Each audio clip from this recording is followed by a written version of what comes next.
વિષય account chapter number 5 ભાગીદારીનો પ્રવેશ। આ ચેપ્ટરમાં આપણે નાના દાખલા જોયા કે ભાઈ નવું પ્રમાણ કેવી રીતે શોધાય, ત્યાર પછી પાઘડીના દાખલા જોયા કે પાઘડી કઈ રીતે એની ગણતરી આવે, નવો ભાગીદાર આવે, પાઘડી લાવે એ જૂના ભાગીદારો વચ્ચે આપણે ત્યારના પ્રમાણમાં વહેંચીએ। હવે જે આપણું શરૂ થાય છે મેઇન ટોપિક શરૂ થાય છે। હવેનું જે દાખલાઓ ગણવાના છે એ એક્ઝામમાં 8 માર્ક્સનો દાખલો કમ્પલસરી આવે છે અને મેઇન ફાયદો તમારા માટે એ છે કે આ જે ચોપડીની અંદર તમને મોટા દાખલા નંબર 8 થી આપેલા છે, છેલ્લે 19 કે 20 સુધી કે એટલા સુધી કઈ છેલ્લે આપેલા છે તમને, એમાંથી તમારા સિલેબસમાંથી અમુક દાખલાઓ કાઢી નાખ્યા છે પાછળના। છેલ્લે તમને 20 સુધી દાખલા છે ને, તો તમારા 15 થી 20 દાખલા સિલેબસમાંથી કાઢી નાખ્યા છે, એટલે આપણે 8 થી 14 મતલબ વચ્ચે 7 જેટલા દાખલા આવે છે, 8 જેટલા એ જ આપણે ખાલી કરવાના છે। મેઇન ફાયદો છે આમાંથી એક દાખલો 8 માર્ક્સમાં બોર્ડની એક્ઝામમાં કમ્પલસરી પૂછાશે અને જે કટિંગ કર્યા છે ને પાછળના દાખલા એ જ થોડા ડિફિકલ્ટ હતા। એ તમે આપણે ખાતા બનાવીએ ને તો એ ખાતા ઉલટેથી બંધ થાય, નવી પદ્ધતિના હતા, એ તમારા બાકી રહેશે। એટલે એટલું તમને ફાયદો છે। 8 દાખલા એકદમ ઈઝી, તમને ચોથું ચેપ્ટર પુનર્ગઠન અને પાઘડીની હિસાબી અસર જે આપણે હમણાં શીખ્યા એ બંને આવડે એટલે 8 માંથી 8 માર્ક્સ બેઠા આવે। હવે એમાં તમને મોસ્ટ ઓફ એક્ઝામમાં ખાતા બનાવવાનું જ કહેશે, પણ આ પહેલા દાખલો છે તો આની અંદર તમને આમનોંધ પણ કીધી છે પ્લસ ખાતા બનાવવાના પણ કીધા છે। તો આપણે પહેલા આમનોંધ જોઈએ પછી ખાતા બનાવીએ। આપણે આમનોંધ પરથી ખાતા બનાવતા નથી શીખવું, એકલા ખાતા પણ કેવી રીતે બને અને આમનોંધ પર કેવી રીતે લખાય એ પ્રમાણે આપણે શીખવાનું છે। બહુ ધ્યાનથી જોજો, એકદમ ઈઝી દાખલો છે। પહેલો સ્ટેપ તમે ધ્યાનથી કવર કરશો ને તો દાખલામાં ભૂલ આવશે જ નહીં 100%। પહેલા આમનોંધ ફટાફટ જોઈએ કારણ કે એનું કોઈ મહત્વ બહુ નથી। હવે આમનોંધ માટે પહેલા આપણે તમારી ચોપડીમાં તમને કીધું છે આભા અને બીના 2:1 પ્રમાણમાં નફો નુકસાન વહેંચતા ભાગીદારો છે, એટલે એનું જૂનું પ્રમાણ। 31/3/17 રોજ પેઢીનું પાકું સરવૈયું આપેલું છે, નીચે તમને હવાલાઓ આપેલા છે 6। તો પહેલા આપણે આ હવાલાથી આમનોંધ લખી દઈએ। પહેલું છે પાઘડીવાળી આમનોંધ આપણે લાસ્ટમાં રાખીએ, પુનર્ગઠનની લખી દઈએ। જમીન મકાનની કિંમત 17,000 થી વધારવી, એટલે જમીન મકાન વધારો કરવાનો છે। આમનોંધને યાદ કરો, ચોથા ચેપ્ટરની મિલકતમાં વધારો તો પુનઃ મૂલ્યાંકન ખાતે શું થાય યાદ કરો। મિલકત વધે તો મિલકત ઉધાર થાય, એટલે આ રીતે આવશે જમીન મકાન ખાતે ઉધાર તે પુનઃ મૂલ્યાંકન ખાતે જમા 17,000।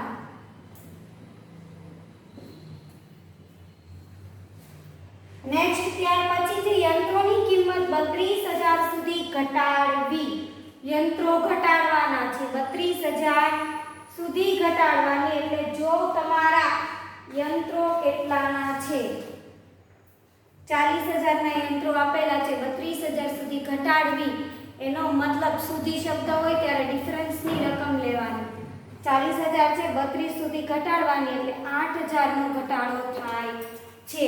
હવે યંત્રો મિલકત છે, મિલકત ઘટે તો જમા થાય, એટલે તમારી આમ નોંધ આવે પુનઃ મૂલ્યાંકન ખાતે ઉધાર તે યંત્ર ખાતે જમા 8,000। 40 - 32, 40 તમને જૂના પાકા સરવૈયામાં આપેલી છે ને હવાલામાં કીધું છે 32,000 સુધી ઘટાડવી। નેક્સ્ટ છે દેવાદારો પર 10% ખાલખાદ અનામત રાખવી। આમનોંધ તો આપણે લખી દઈએ, ખાલખાદ અનામતની આ રીતના થાય કે ભાઈ પુનઃ મૂલ્યાંકન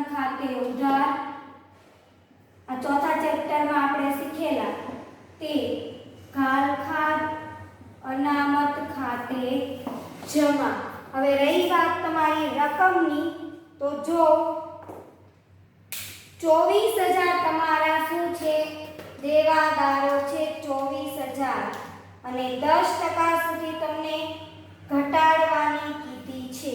24,000 ના 10% 2400 થાય અને જૂની ગાળખાદ અનામત તમને 2000 આપેલી છે એટલે 2400 - 2000 400 રૂપિયા આવશે.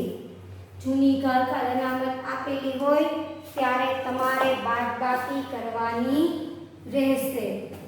નવી માઇનસ જૂની.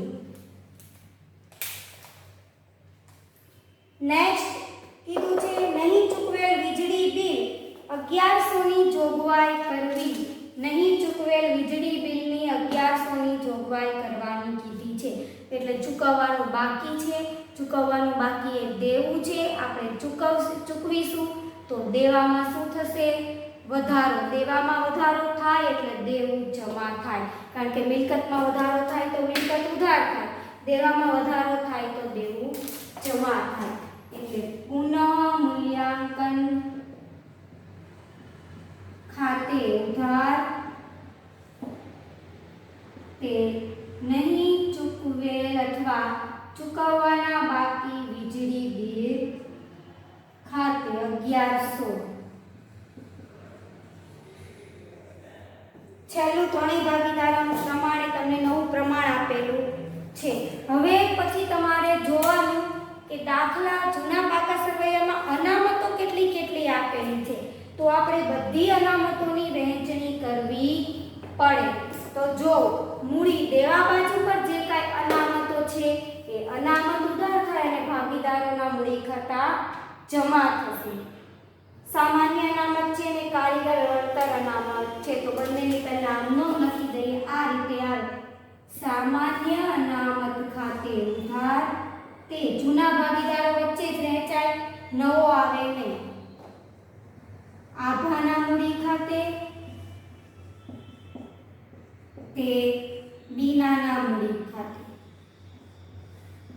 તમારી સામાન્ય અનામત 18,000. કારીગર વળતર અનામત ખાતે ઉધાર તે આભાના મૂડી ખાતે જમા, તે બીનાના મૂડી ખાતે જમા. હવાલો હોય તો અસર આવે પણ આ દાખલામાં નથી. નેક્સ્ટમાં આવશે. 45. બીજી કોઈ અનામત એ બાજુ પર નથી. પછી મિલકત લેણા બાજુ પર જોવાનું. મિલકત લેણા બાજુ પર અદ્રશ્ય મિલકતો અને અવાસ્તવિક મિલકતો આપેલી હોય એની પણ વહેંચણી કરવાની. જૂની પાઘડી આપણે કરતા હતા. જૂની પાઘડી જૂના ભાગીદારો વચ્ચે જૂના પ્રમાણ.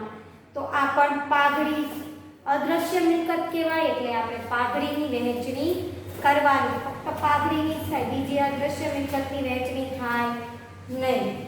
તો અહીંયા બદલાઈ જાય. આમનો મિલકત લેણા સાઈડ છે એટલે આ રીતે આવશે.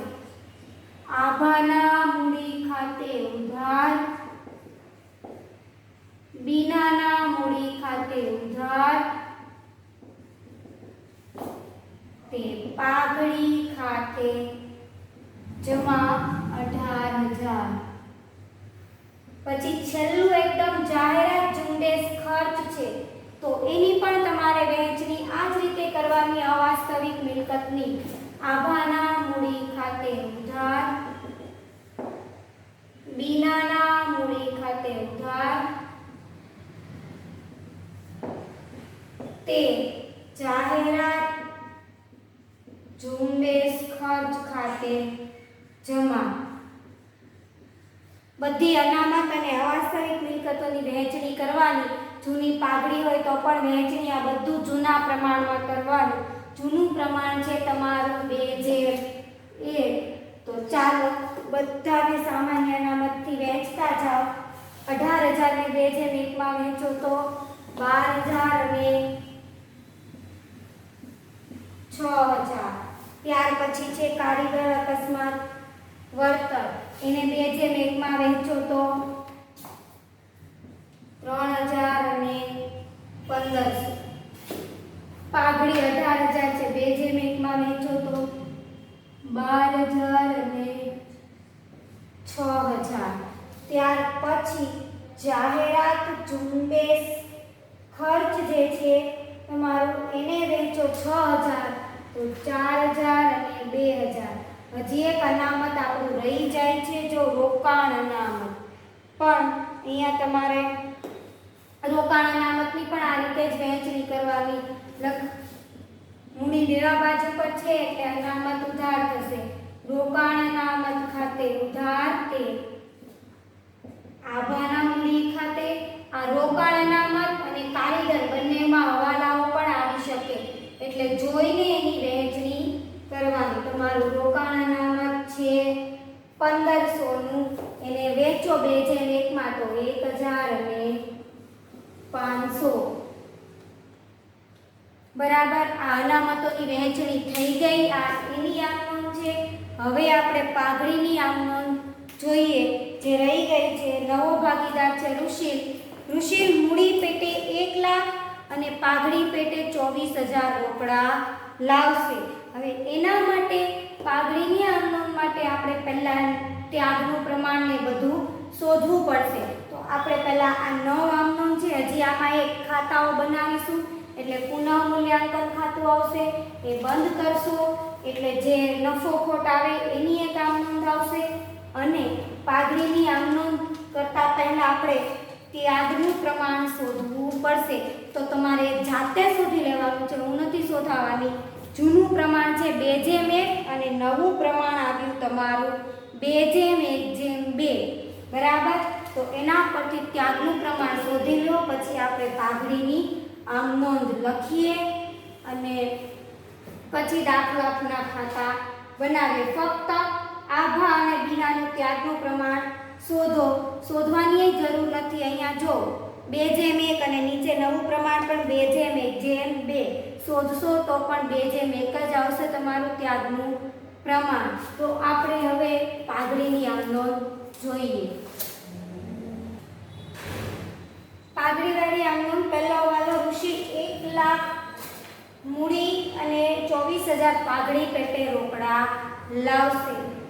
1 લાખ મૂડી પેટે એટલે એની આમ નોંધાય રોકડા લાવે એટલે રોકડ ખાતે ઉધાર તે ઋષિલના મૂડી ખાતે જમા 1 લાખ.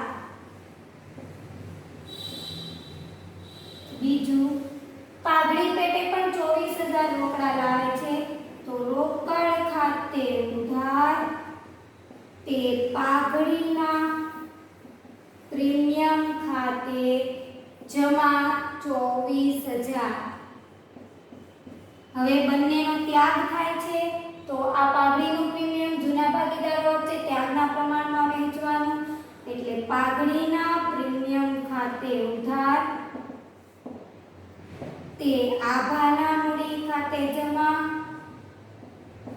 તે બીનાના મૂડી ખાતે જમા. ત્યાગનું પ્રમાણ 2:1:24000. બરાબર. 24000 ને તમારે ત્યાગના પ્રમાણમાં એટલે 2:1 માં વેચો તો 16000 અને 8000. સમજ પડી? આ પાઘડીની આમ નોંધ બેઠું તમને કહી દીધું છે કે 24000 પાઘડી પેટે રોકડા લાવશે અને બંનેનો ત્યાગ આવે છે. તમારે બીજું કંઈ વિચારવાનું જ નથી કે પાઘડીનું મૂલ્યાંકન શોધવું પડે કે એકને લાભ આવે છે બીજું કશું છે ને. એકદમ ઈઝી પોઈન્ટ છે. એક્ઝામમાં મોસ્ટ ઓફ તમને 4 ખાતા બનાવવાના જ પૂછાય છે. પણ જો એકવાર એવું બનેલું કે આમ નોંધ પૂછાયેલી હતી બાકી આમ નોંધ નહીં આવે, ડાયરેક્ટ તમને 4 ખાતા બનાવવાના જ પૂછશે. તો આ થઈ તમારી આભા અને બીનાના ચોપડે આમ નોંધ. આપણે હવે આમ નોંધ પરથી ખતવણી જ કરવાની આવશે, છતાંય આપણે એ સ્ટેપ નથી શીખવો કારણ કે કોઈ દાખલામાં હવે પછી આમ નોંધ આવશે નહીં, ડાયરેક્ટ દાખલા જ ગણવાના. એટલે આપણે રકમ પરથી જ ડાયરેક્ટ દાખલો શીખીશું. આમ જોવા જાવ તો તમારો દાખલો પતી જાય, ફક્ત આમ નોંધની ખતવણી જ કરવાની છે, બીજું કશું નથી અંદર 4 ખાતામાં. પણ એ રીતના નથી શીખવાનું. આ એક જ દાખલામાં આમ નોંધ છે એટલે આપણે આમ નોંધ વગર દાખલો કઈ રીતે ગણાય એના સ્ટેપ કેટલા એ પ્રમાણે હવે આપણે જોઈએ. 4 ખાતાઓ આમ નોંધ અહીંયા કમ્પ્લીટ થઈ. એક આમ નોંધ રહેશે પુનઃ મૂલ્યાંકનનું બંધ કરવાની એટલે એક આમ નોંધની 3-4 લાઈન છોડીને પછી દાખલા ખાતા પાડજો. હવે આ ચાર જ ખાતા તમારે એક્ઝામની અંદર બનાવવાના આવશે આ ચેપ્ટરમાં. પુનઃ મૂલ્યાંકન ખાતું, રોકડ ખાતું, ભાગીદારોના મૂડી ખાતા અને પાકું સરવૈયું બંને ચેપ્ટર માટે આ સ્ટેપ જોઈ લેજો. પાંચમું અને છઠ્ઠું સ્ટેપ બદલાવાના નથી. અંદર ખાલી પાઘડીની અસરો જ બદલાશે, બીજું કંઈ નહીં. આમનોંધને ભૂલી જાઓ, એ સાઈડ પર એ આપણે અલગ કરી. આમનોંધ પછીનું હવે તમારે જોવાનું છે. એની અંદર સ્ટેપ ખાસ યાદ રાખજો, સ્ટેપ વાઇઝ જોવાનું છે જેથી દાખલામાં કોઈ રકમ રહી જાય નહીં. પહેલો સ્ટેપ હંમેશા બાકી લખવાની રાખવાની. પહેલા સ્ટેપની અંદર આ ભાગીદારોના મૂડી ખાતા છે. મૂડી ખાતાની જમા બાકી હોય, અહીંયા બાકી આગળ લાવ્યા જૂના પાકા સરવૈયામાં હોય જ અને 2 ની જ આવશે. આભા બીના આ તો નવો છે એની બાકી આવશે નહીં. 80,000 અને 60,000. આ 80,000 અને આ 60,000. પછી રોકડ ખાતાની એક બાકી લખવાની આવશે. રોકડ ખાતું મિલકત છે, મિલકતની હંમેશા ઉધાર બાકી હોય તો ઉધાર પર બાકી આગળ લાવ્યા. જો જૂના પાકા સરવૈયામાં રોકડ બેંક 2,000. પુનઃ મૂલ્યાંકનની તો બાકી આવે નહીં. મૂડી દેવા ને મિલકત લેવામાં બાકી નહીં આવે, પણ અહીંયા નવી મૂડી આવે એટલે તમારે મૂડી ખાતા આભા, બીના અને ઋષિ ત્રણેયનું જે અહીંયા આવે બાકી આગળ લઈ ગયા એ લખવાની આવશે. પહેલો સ્ટેપ હંમેશા આ બાકીઓ લખવાનો રાખવાનો. ત્યાર પછીનો નેક્સ્ટ સ્ટેપ તમારો બાકી સિવાયનો આમનો ને ભૂલી જ જજો, એમાં જે ક્રમ છે નહીં જોતા. પહેલો સ્ટેપ બાકીઓનો, ત્યાર પછી અનામતોની વહેંચણી કરવાનો સ્ટેપ. પહેલા મૂડી દેવા બાજુ પર જેટલી અનામતો છે બધી જમા આવે, કારણ કે એની જમા બાકી છે એટલે આપણે જમા કરવાની. 3 હતી: સામાન્ય અનામત, કારીગર, વળતર અનામત અને રોકાણ અનામત. તો જો સામાન્ય અનામત તમારી 18,000 જૂના પ્રમાણમાં જૂના જ ભાગીદારો વચ્ચે, ત્રણેય ભાગીદારો વચ્ચે નથી વહેંચવાનું, બરાબર. આ જૂનું પાકું સરવૈયું છે, જૂના ભાગીદારો વચ્ચે જ વહેંચાય. 18,000 હતી તો 12,000 અને 6,000. કારીગર વળતર અનામત 4500 હતી, એને 2 જેમ 1 માં વહેંચો તો 3,000 અને 1,500. રોકાણ અનામત તમારી 1,500 હતી તો 1,000 અને 500. આ રીતે વહેંચવાનું. હવે મિલકત લેણા બાજુ પર જૂની પાઘડી કે જાહેરાત ઝુંબેશ ખર્ચ હોય, નીચે અવાસ્તવિક મિલકત, તો એને તમારે મૂડી ખાતાની ઉધાર બાજુ પર વહેંચી દેવાની. અહીંયા પાઘડી અને જાહેરાત ઝુંબેશ,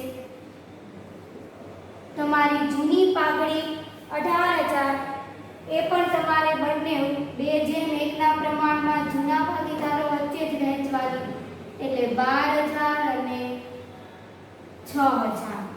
ત્યાર પછી જાહેરાત ઝુંબેશ ખર્ચ 6,000 છે, એને પણ તમે 2 જેમ 1 માં વહેંચો તો 4,000 અને 2,000. પહેલો સ્ટેપ આ બાકી લખવાની, બીજો સ્ટેપ અનામત જેટલી છે તેની વહેંચણી કરવાની. મૂડી દેવા બાજુ પરની અનામતો મૂડી ખાતે જમા થાય. મિલકત લેણા બાજુ પર પાઘડી હશે જૂની તો પહેલા વહેંચી દેવાની, અને નીચે નફા નુકસાન ખાતું હોય અથવા તો જાહેરાત ઝુંબેશ ખર્ચ હોય એ અહીંયા વહેંચી દેવાનો. આ બીજો સ્ટેપ, બરાબર, બીજો સ્ટેપ. હવે ત્યાર પછી ત્રીજા નંબરનો સ્ટેપ આપણે આમનોંધ બધી જોવાની, એટલે પુનઃ મૂલ્યાંકનની અસરો આપવાની. પાઘડી વાળી નહીં, પાઘડી સિવાયની હિસાબી અસર આપી દેવાની, પાઘડી એકદમ લાસ્ટમાં રાખવાની. પહેલું શું હતું? જમીન મકાનની કિંમત 17,000 થી વધારે. પુનઃ મૂલ્યાંકન ખાતાનો રૂલ્સ છે આપણે લખતા આ બાજુ પર મિલકત વધે અને દેવું ઘટે. અહીંયા મિલકત ઘટે અને દેવું વધે, આ વસ્તુ લખી જ દેવાની. એટલે તમને કોઈ પ્રોબ્લેમ આવે નહીં. હવે એ પાકા સરવૈયાથી લખવાની એટલે આપણને ત્યાં આવડી જાય. પુનઃગઠનના ચેપ્ટરમાં જોતા હતા. જૂની જમીન મકાન કેટલી છે? જો જૂના પાકા સરવૈયામાં 72,000. હવે એમાં તમને વધારો કરવા કીધો છે. કેટલો? 17,000 થી વધારવી. બરાબર. તો પ્લસ વધારો 17,000 થી વધારો એટલે અહીંયા આવે 89,000. જમીનમાં વધારો થયો. જમીન મિલકત છે, મિલકતનો વધારો. જમીન મકાન નથી તમારે 72,000 લેવાના, નથી 89 લેવાના. અહીંયા તમારે 17,000 લેવાના. ઇન શોર્ટ તમારે અંદરની રકમ જ લેવાની, વધારા ઘટાડા વાળી બહારની કે ઉપરની નહીં. આ તમારો ત્રીજો સ્ટેપ, પુનઃમૂલ્યાંકનની અસર આપવાની. યંત્રની કિંમત 32,000 સુધી ઘટાડો. એનો મતલબ જૂના યંત્રો 40,000 છે, તમને ઘટાડવા કીધી છે 32,000 સુધી, એટલે 32,000 અહીંયા થવી જોઈએ. બરાબર. એટલે કેટલાનો ઘટાડો થયો? 8,000 નો. મિલકતનો ઘટાડો ક્યાં છે? આ બાજુ પર. તો યંત્ર ખાતે 8,000 એ 32,000 કે 40,000 લેવાના નથી. ખાસ જોજો. દેવાદારો પર 10% ખાલખા અનામત. આ મુદ્દો સમજી લેજો. દેવાદારો તમારા કેટલા છે? 24,000 ના. કેટલા ટકા ખાલખા અનામત? 10%. અહીંયા બીજું કંઈ નહીં કરવાનું, ડાયરેક્ટ 10% કરી દેવાના તમારે. એટલે અહીંયા બહાર આવશે 21,600. આ પાકા સરવૈયાનો રૂલ. આ પ્રમાણે ખાલખા અનામત લખી દેવાની. જૂની આપેલી છે બધી અહીંયા લાગે વળગે, અહીંયા બેઠી 10%. હવે આ ઘટાડો છે માઈનસ, આ બાજુ પર જ આવશે ખાલખા અનામત.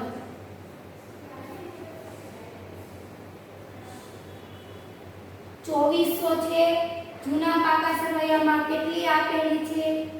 2,000. એટલે તમારી નવી માઈનસ જૂની. તો આ નવી માઈનસ જૂની માઈનસમાં આવતી હોય તો આ બાજુ પર લખવાનું. પણ પ્લસ 400 આવે છે એટલે આ બાજુ. નહીં ચૂકવેલ વીજળી બિલ માટે 1100 ની જોગવાઈ. ચૂકવવાનો બાકી છે, દેવું વધે છે. આ બાજુ પર આવશે 1100. ચૂકવવાનું બાકી વીજળી બિલ. બીજું ચૂકવવાનું બાકી ક્યાં જાય? અહીંયા. એટલા માટે આપણે પહેલા અહીંયા રકમ આ રીતના લખીને જગ્યા છોડવાની, કારણ કે આ પહેલા આવવું જોઈએ. ચૂકવવાનું બાકી વીજળી બિલ 1100 થયું. હવે આ પુનઃમૂલ્યાંકનની અસર પૂરી. આ ત્રીજા નંબરનો સ્ટેપ પૂરો. હવે આપણે પાઘડીની અસરો આપવાની. પાઘડીની અસરો. તો પહેલો હવાલો વાંચો તો બધા દાખલામાં બદલા દેશે. ઋષિ 1 લાખ મૂડી પેટે લાવે છે. હવે આપણને ખાસ યાદ કરવાનું. શું થાય? રોકડ ખાતે ઉધાર તે ઋષિના મૂડી ખાતે જમા. રોકડ ખાતે ઉધાર 1 લાખ, ઋષિના મૂડી ખાતે જમા. વિરુદ્ધનું નામ એટલે ઋષિના મૂડી ખાતે. ઋષિના મૂડી ખાતે જમા. જમા બાજુ પર વિરુદ્ધનું નામ રોકડ ખાતે 1 લાખ.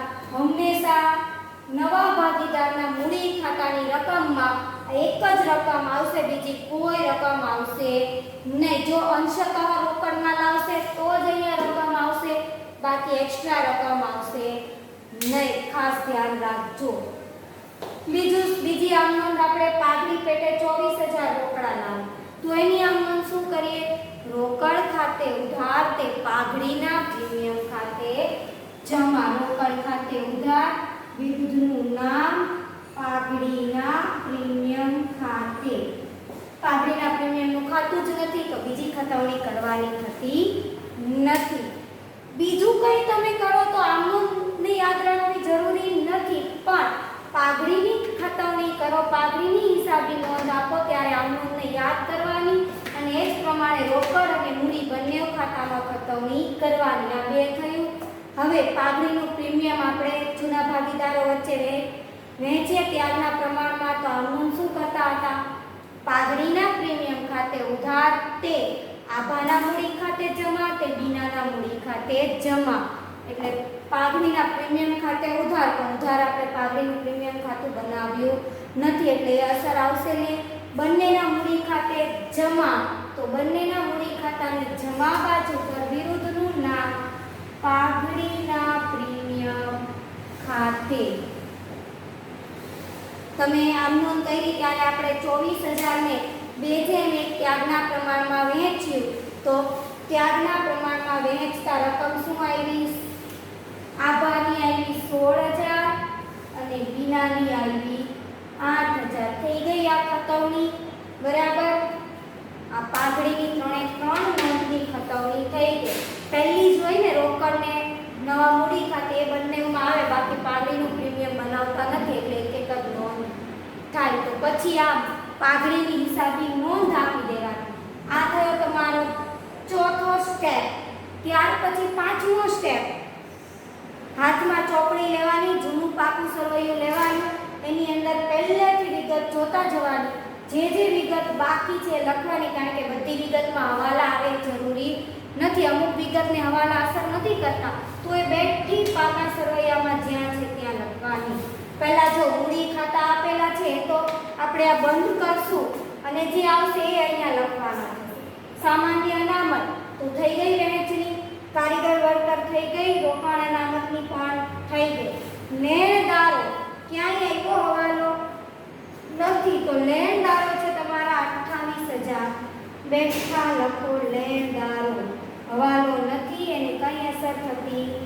ત્યાર પછી છે દેવી મૂડી 12,000, એ પણ ક્યાંય અસર થતી નથી, તો એને પણ તમે લખો બેઠી. ત્યાર પછી મૂડી દેવા પતી ગઈ, મિલકત લેણા બાજુ પર આવી જાઓ.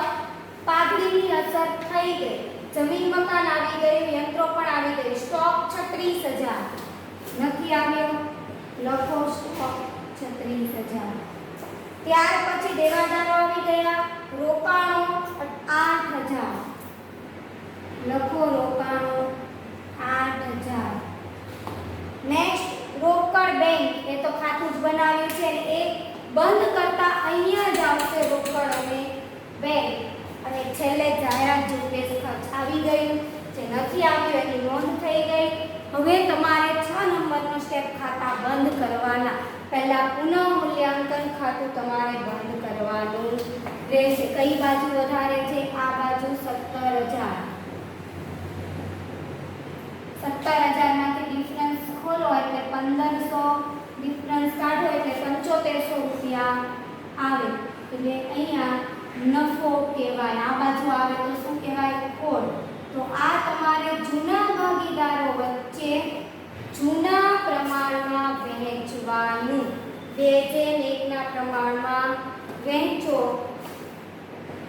એટલે 5,000 અને 2,500 આમ આવે. અને એક આમ નોંધ લખવાની બાકી રહી ગઈ હતી, એ તમારે આમ નોંધ લખી દેવાની. પુનઃ મૂલ્યાંકન ખાતે ઉધાર તે આભાના મૂડી ખાતે જમા, તે બીનાના મૂડી ખાતે જમા. આ જે નફો છે એ તમારે મૂડી ખાતે લખવાનો. પુનઃ મૂલ્યાંકન ખાતે 5,000 અને 2,500.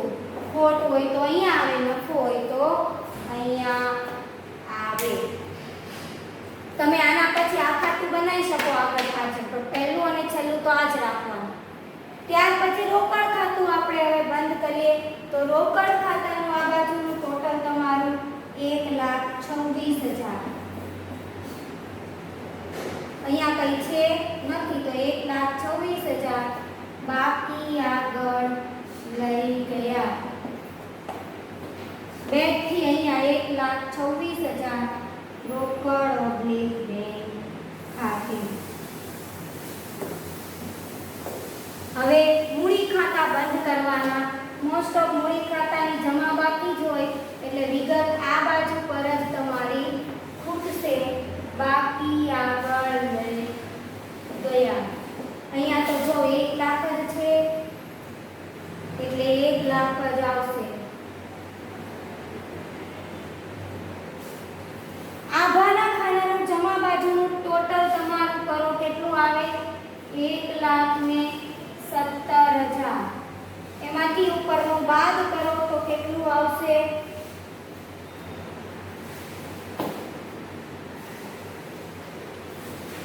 એક મિનિટ, આ જે પુનઃ મૂલ્યાંકન ખાતે આપણે નફો લખ્યો, આ બાજુ પર ખોટ આવશે. નફો આવ્યો છે પુનઃ મૂલ્યાંકન ખાતે એટલે અહીંયા લખાશે પુનઃ મૂલ્યાંકન ખાતે 5,000 અને 2,500. જો ખોટ આવે તો અહીંયા લખાય. આનું ટોટલ આવે 1,17,000. 17,000 માંથી 4 બાદ કરો એટલે 1,01,000.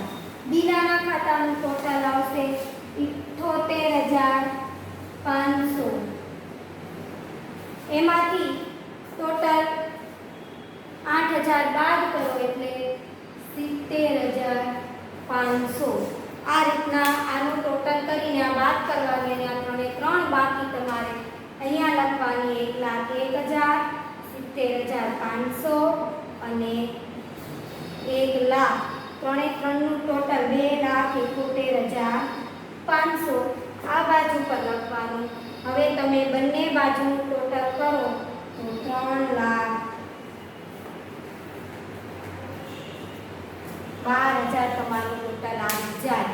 પહેલો સ્ટેપ બાકી આગળ લઈ ગયા. બીજું અનામતોની વહેંચણી. ત્રીજું પુનર્ગઠન પુનઃ મૂલ્યાંકનની અસરો.